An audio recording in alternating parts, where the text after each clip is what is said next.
बच्चों, कैसे हैं आप? आशा करती हूँ कि आप स्वस्थ होंगे, मस्त होंगे और अपनी पढ़ाई में व्यस्त होंगे। आपकी इसी पढ़ाई को ध्यान में रखते हुए आज हम पढ़ने जा रहे हैं एक नया चैप्टर, एक नया पाठ, जिसका शीर्षक है ऐसे थे बापू।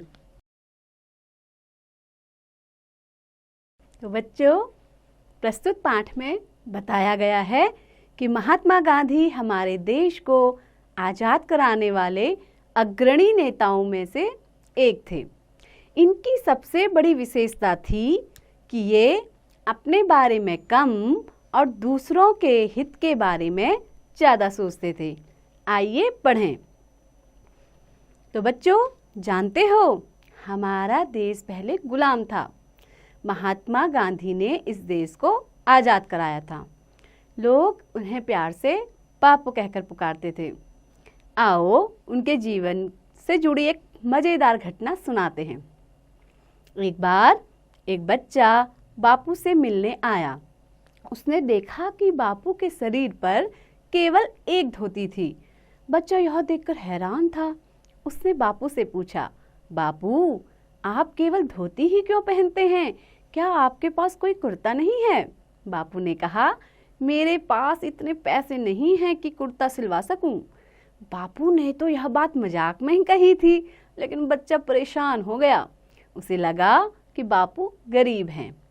उसने बापू से कहा, बापू, मैं अपनी माँ से कहकर आपके लिए एक कुर्ता सिलवा दूंगा, फिर आप कुर्ता पहन लेंगे ना? बापू ने बच्चे के सिर पर हाथ फेरते हुए कहा, तुम्हारी माँ कितने कुर्ते सिल लेती है बेटा? बच्चा सोच में पड़ गया और मन ही मन हिसाब लगाने लगा। हिसाब लगाता लगाता वह बच्चा प्रसन्न हो उठा। वह बोला, बापू, आपको जितने कुर्ते चाहिए मेरी माँ उतने सिल देगी। बापू ने उस बच्चे से पूछा, क्या तुम्हारी माँ मेरे सभी भाई बहनों के लिए कुर्ते सिल देगी? बच्चे ने भोलेपन से पूछा, आपके कितने भाई बहन हैं? बापू ने कहा, बेटा, मैं भारत माँ की संतान हूँ और इस देश के सारे लोग मेरे भाई बहन हैं। उनमें से बहुत से लोगों के तन पर कपड़े नहीं हैं। जब उन लोगों के तन पर कपड़े होंगे तभी मैं कुर्ता पहन सकता हूँ। बच्चा सोच में पड़ गया। तब बापू ने उसे प्यार से समझाया, हमारा भारत गुलाम है।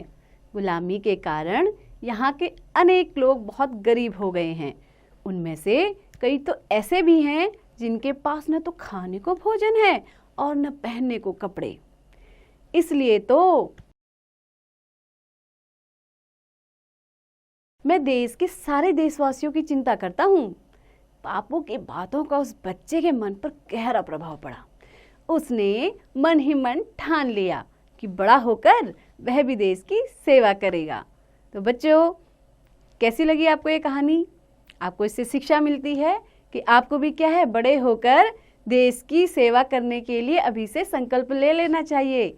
और गांधी जी की बातों से आप ये सीख सकते हैं कि हमारे देश के जितने भी लोग हैं वो आपके क्या हैं, भाई बहन जैसे हैं। तो बच्चों, कैसा लगा आपको ये पाठ? आशा करती हूँ कि आपको पसंद आया होगा। तो पढ़ते रहिए, आगे बढ़ते रहिए और हाँ, इसका अभ्यास भी जरूर कीजिए।